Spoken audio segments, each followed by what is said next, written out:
সুপ্রভাত, আবার চলে এলাম সকলের সামনে আমাদের রান্নাঘরে। এই গরমের সময় আমি আজকে কাঁচা আমের আরেকটি শরবত করে দেখাচ্ছি। প্রথমে কাঁচা আমগুলো খোসা ছাড়িয়ে টুকরো টুকরো করে কেটে নিয়েছি।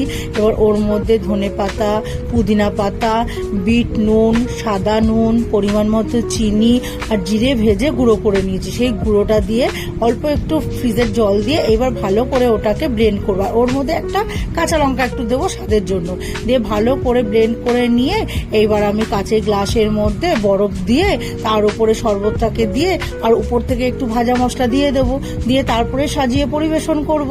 তাহলেই তৈরি হয়ে যাবে আমার গরমকালের আমার আমের শরবত।